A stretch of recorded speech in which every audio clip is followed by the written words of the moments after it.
tubabwira umugambi wa safisha inyigisho za gisirikare ku mugwi imbonerakure hamwe n'iyicwa ry'ababikira b'abataliyanokazi mu Kamenge mu gisagara ca Bujumbura. Muti mbega umugambi wa safisha wari umeze gute? Safisha ni kanyo bose tubatora babataye muri ruvubu imivyimbi iremba ku mazi umva yayingurikiranye kwica abantu babahesenye kubiba bashika 60 bose atanguyemwo sene umva rero ko bari badanye umugambi kwica bugusafisha umuntu wese yitwa umwefeneri. Nawe ndakuramukije mu mwanya wacu we ukunda kandi ugakurikira amakuru n'ibiganiro vyacu vya misi yose tuba twagutunganirije.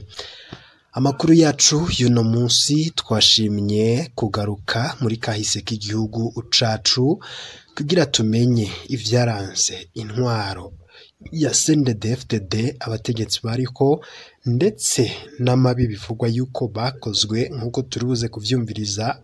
Ariko imbere yuko dutangura tukaba turibuze kugaruka ariho igihugu cahatswe kugwa mu kaga, turaza kuraba muri kahise ndetse dusubire kuraba nibiriko biravugwa kuri uno munsi.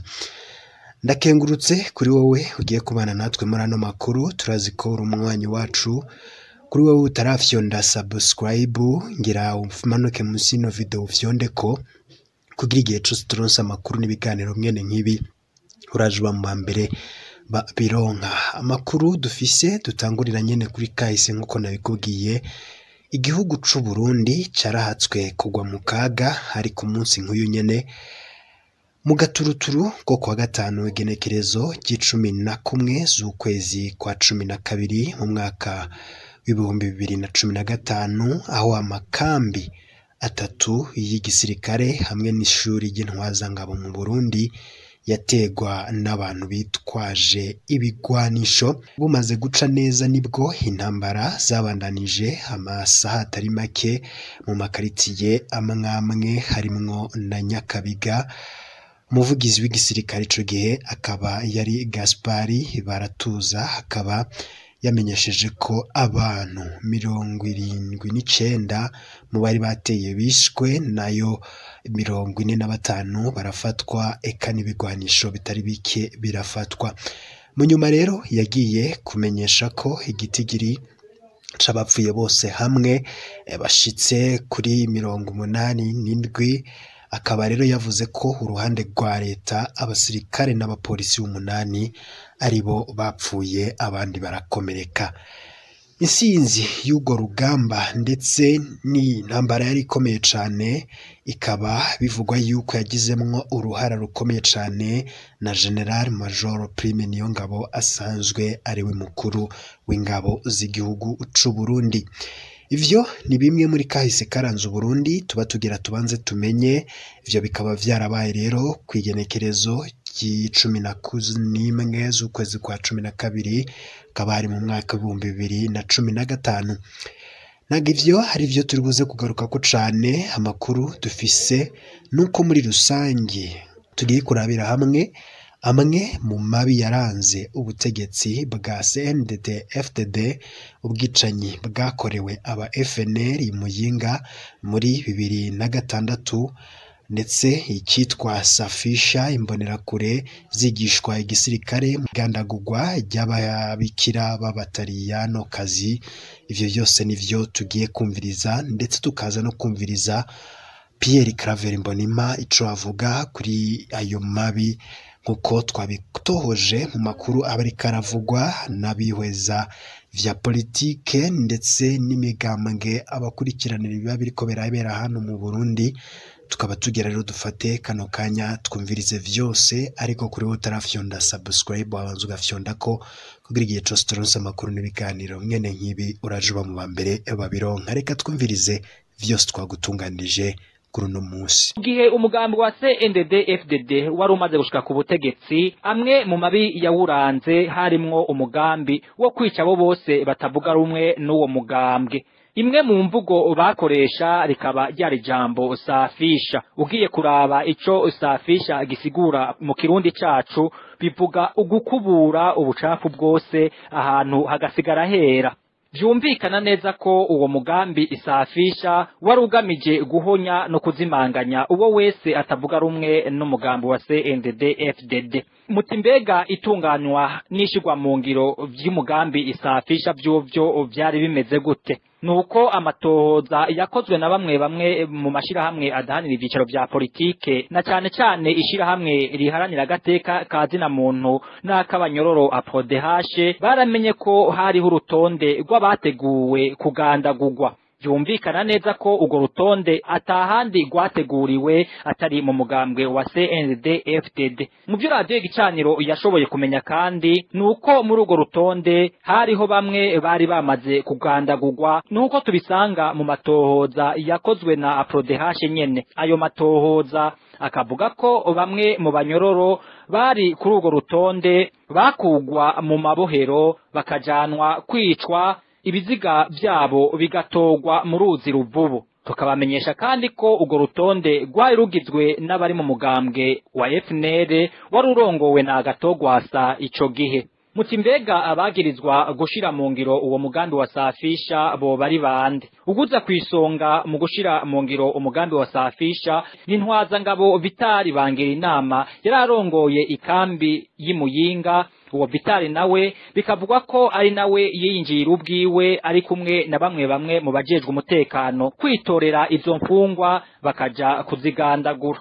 Aha twabamenyesha ko umushikiriza manza mukuru wa Republika mu ntara ya Muyinga yemeye ko agiye kuburanisha abo banyororo, ariko ivyo bikaba bitigeze bikorwa, ahubwo abo banyororo baruhiye kugandagurwa. Aho umuntu akibaza abajejwe umutekano n'intwaro aho baba bari igihe ivyo byose byakorwa, kuko twubabwira ko nka komisere mu gipolisi yari afise ububasha bwo gukingira izo mfungwa.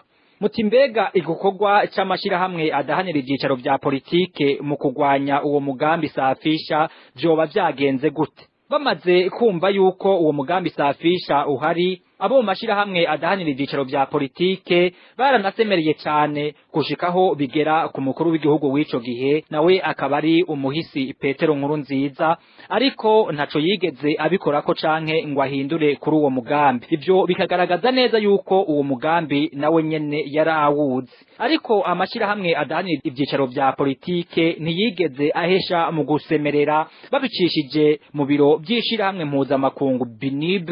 Hanyuma yantwaza ngabo yagirizwa gushira mu ngiro uwo mugambi wa safisha iraheza irafatwa, iranaburanishwa, ikubitwa intahe mu gahanga, iranafungwa.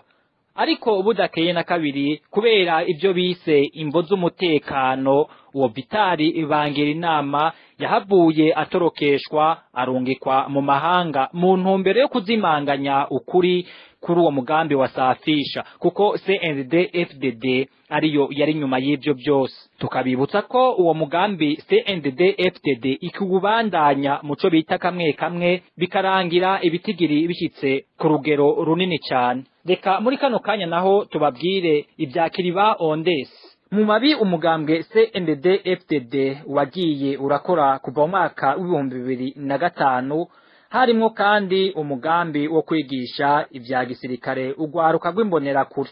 Uwo mugambi ugayitse leta ya CNDD-FDD ikaba yawukoreye mu gihugu kibanye ica Kongo aho bita Kiriba Ondesi, ni mu gice ca Uvira muri Kivu y'Amajepfo. Ibikuye mu matohoza yakozwe n'ikinyamakuru Iwacu n'ishirahamwe apodehashe, nuko igisirikare c'u Burundi cari muri ico gice kuva mu mwaka w'2012. Ivyo tukabisanga mu matohoza yakozwe n'ikinyamakuru Iwacu ku nimero yayo y'amajana 238 cyo kuwa 2025 ndamukiza mu mwaka w'2014. Twobibutsa kandi yuko abo basirikare bemeje yuko muri ako gace hari imbonerakure zasubijwe mu buzima busanzwe zari muri ako gace imbere yuko nabo basirikare bahashika. Muti mbega byagenze gute kugira ngo hamenyekane ko izo mbonerakure ziri muri Kiriba Ondesi n'igikorwa zari zijejwe? Ibikuye ku mukuru w'ishirahamwe apodehashe nuko bamwe muri izo mbonerakure bamwibwiriye ko barungitswe Kiriba Ondesi mu mimenyerezo ya gisirikare, ariko ko batazi neza igikorwa cyabateguriwe.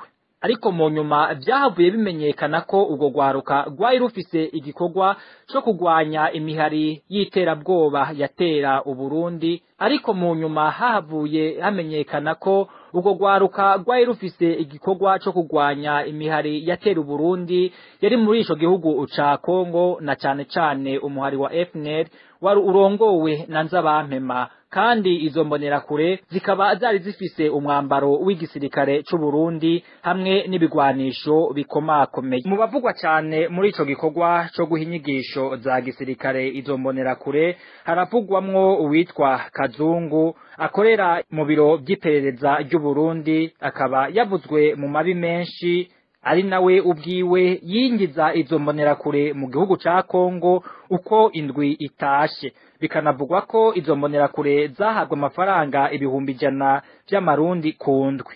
Byumvikana neza ko bashobora kuronswa ibihumbi 400 mu mafaranga y'amarundi ku kwezi. Benshi muri izo mbonerakure bakaba bava mu makomine ya Kanyosha na Kamenge yo mu gisagara ca Bujumbura.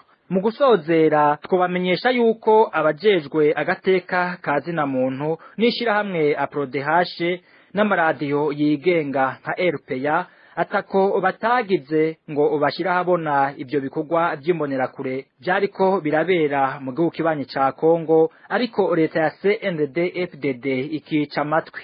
Ariko mu nyuma uravye ibikorwa imbonerakure zakoze n'uruhara rwazo mu gutoteza abatavuga rumwe na leta ya CNDD-FDD byaragaragaje ko zifise ubutumwa zahawe na bamwe mu nzego z'umutekano eka n'iz'umugambi wa CNDD-FDD nyene, mu mugambi wo kwica no gutoteza abo bose batavuga rumwe na leta ya CNDD-FDD, aho hari n'ababizize muribuka ntibyashikiye Petero Claver Mbonimpa arongoye ishirahamwe APRODH.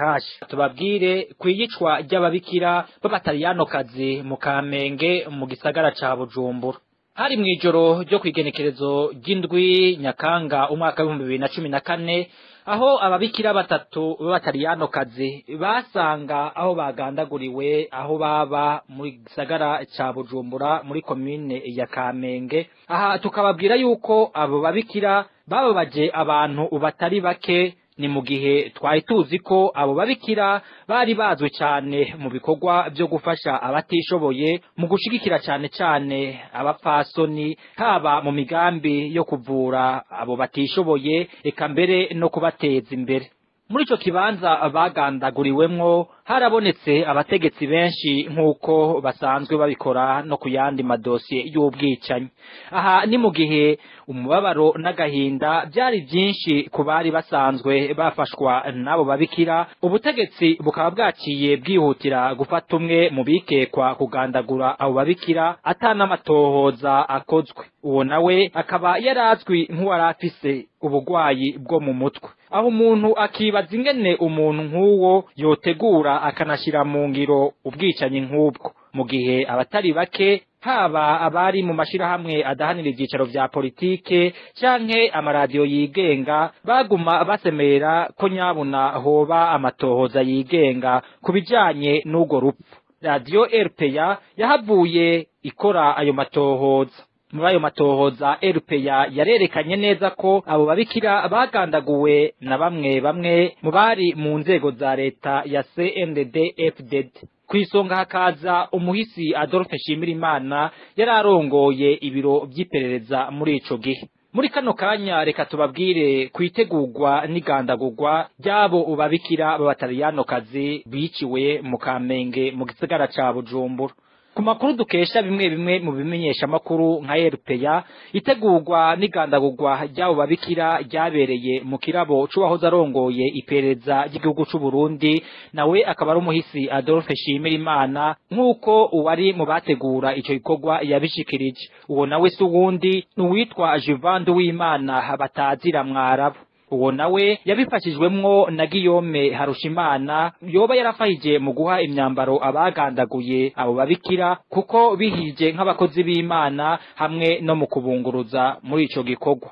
Haravugwamwo abandi nka Ayubu hamwe n'intwazangabo mu gipolisi c'u Burundi Joseph Niyonzima batazira kazungu. Ubu nawe akaba yaciye arungikwa mu butumwa bwo kugarukana amahoro mu gihugu ca Somalia. Muti none abo babikira boba baziziki? Nuko mu matohoza yakozwe na RPA vyagaragaye ko abo babikira boba bishwe bazira ko bagire bashira habona ibijanye n'imyimenyerezo y'ugwaruka rw'imbonerakure yariko ibera muri Kiriba Ondesi ni mu gihugu kibanye ica Kongo. Bamwe mu bategetsi b'u Burundi nka Adolphe Nshimirimana babifashijwemwo na missionary bakora igikorwa cyo kuvuza bamwe muri ugo gwaruka. Ivyo abo babikira bikaba bitabashimisha bagashaka no kubishira ahabona kuko hari no mu gihe hari ko havugwa ibikorwa bigayitse byakorwa n'uwo gwaruka rw'imbonerakure.